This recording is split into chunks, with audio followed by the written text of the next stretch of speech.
Hello, Cayden. How are you today? Hi, Jared. I'm doing well. How are you? Glad to have you back. I'm glad to be back for another episode. Awesome, man. So this time around, we watched one of my all-time favorite childhood movies, Short Circuit.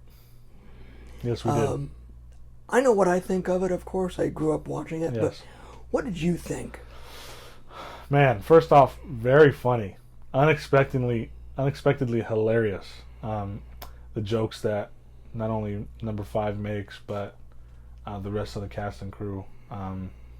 Some of it's dry humor. Some of it's really like dorky, sarcastic humor. I don't know. I just found it very funny. I enjoyed it. I enjoyed it more than I thought I was gonna. I think it obviously tackles some of the same questions as previous films and TV shows we watched, but I felt like in this sense it was more not arbitrary, but less defined, I guess you could say. Okay. Especially compared to Star Trek and Data, or Ex Machina. There's not a whole lot of explanation or science that goes along with number five in this movie. Now, is that good or bad? I don't think it's either way. I enjoy it for what it is. I think it's a different approach. I think what makes Star Trek and that enjoyable is the debate and the defining measurements of what makes a man, what makes something alive with its soul. Whereas number five, it's kind of like a goof. He was struck by lightning, kind of like Frankinstein, and he just kind of was alive all of a sudden, was conscious. Even to the point where nobody understands until the very end. You know what I mean? And they still don't understand exactly how it happened. He just kind of is. Yeah, when we were watching it, you made reference to Frankenstein. And I don't know why. I've been watching it all these years. I never made that connection. Maybe I was too close to it. Maybe, yeah. It's hard to see the forest through the trees sometimes. Yeah, that's true. That's very true. But yeah, overall, very enjoyable movie. It's funny how I think maybe I've heard of it, but I had never really watched it. Very goofy, very fun. And I like the internal struggle with the whole movie, Is number five just a robot, a tool, a rogue machine that they need to destroy, or is it, is number five alive? And does I guess, what would it be? In this sense, it's a robot turned android?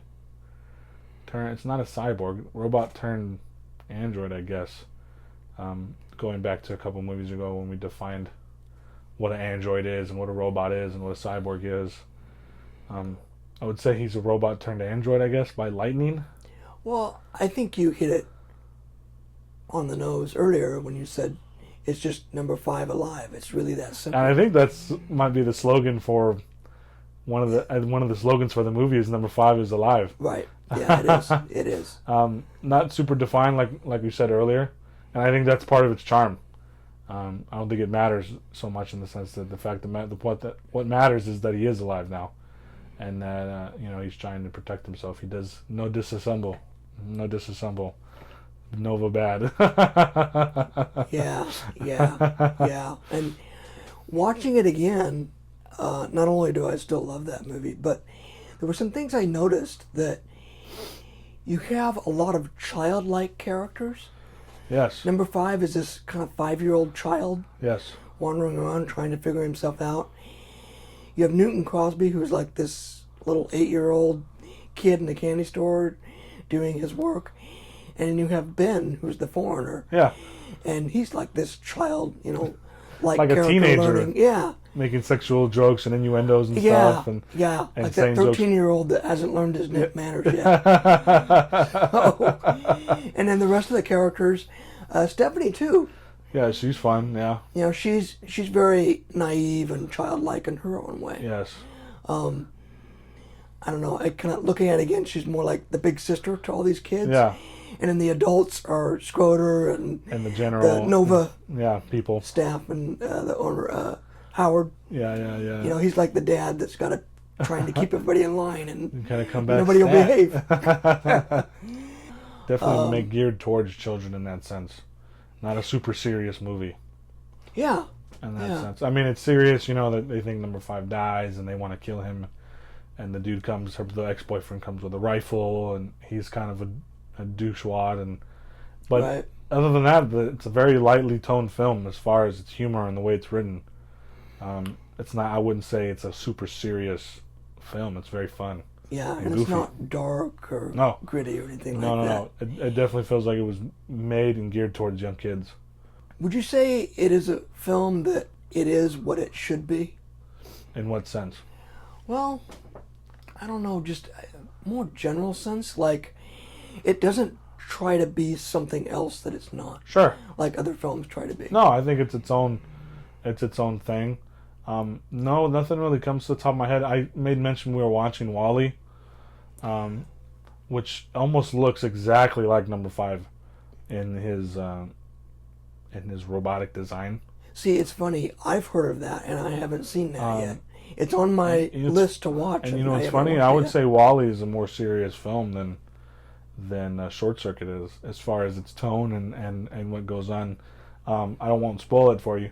And that's a Disney movie. Yeah. It's Pixar. Yeah.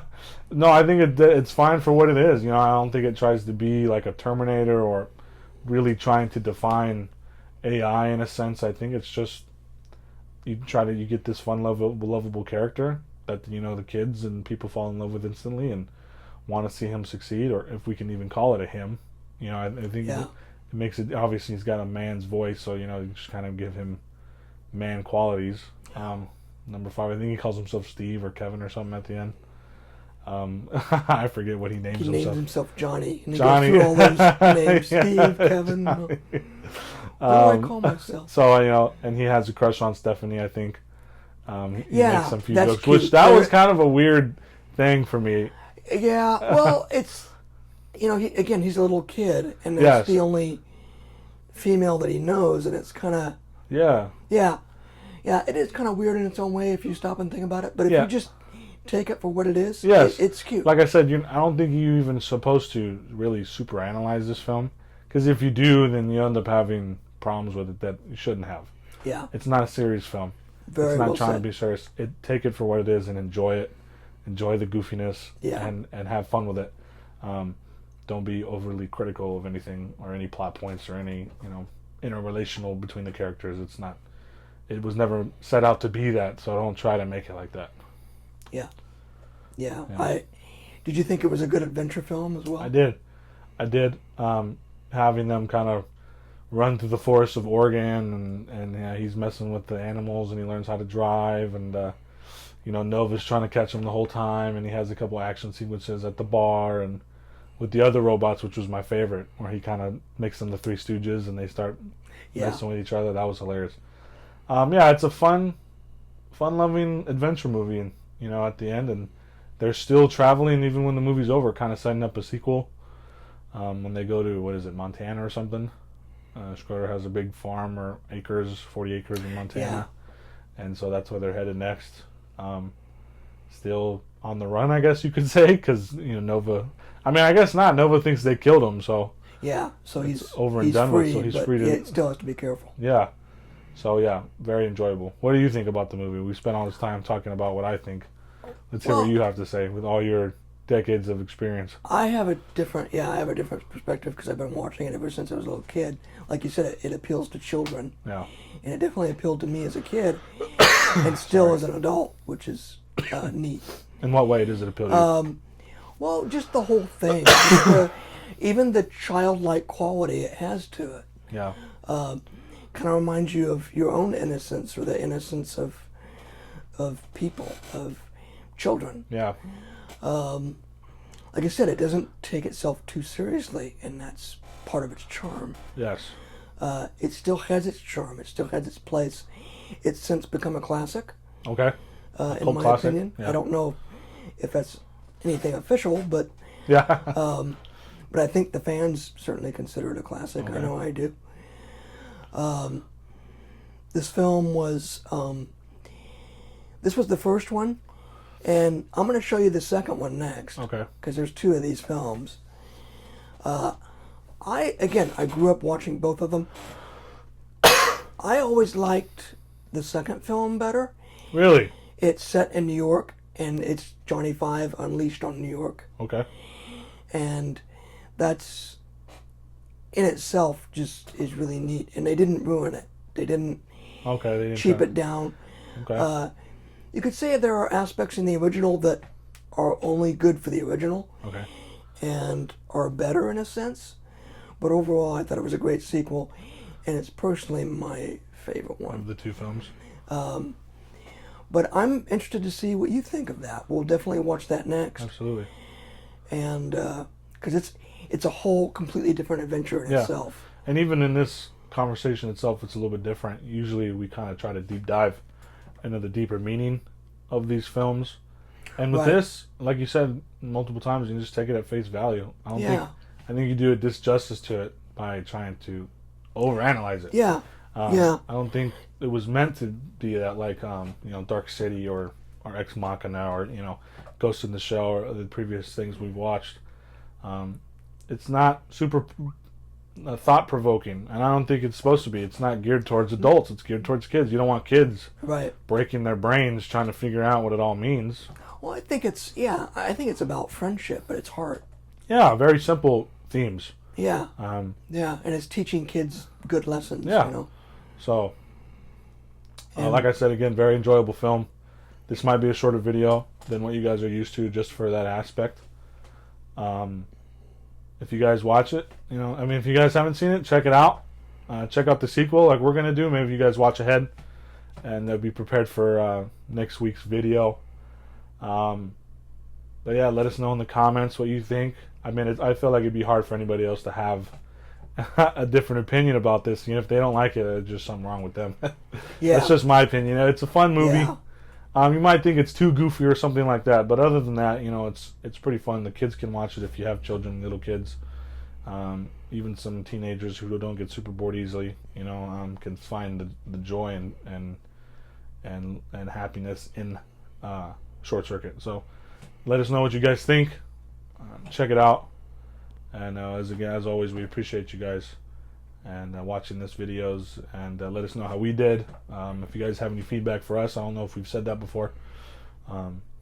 We are taking all kinds of feedback, and whether it's editing or conversation, the setup, let us know. We're open to ideas. We're not super proudful, so we're just doing this to have some fun, and hopefully you guys enjoy it as much as we do. So appreciate you guys for watching.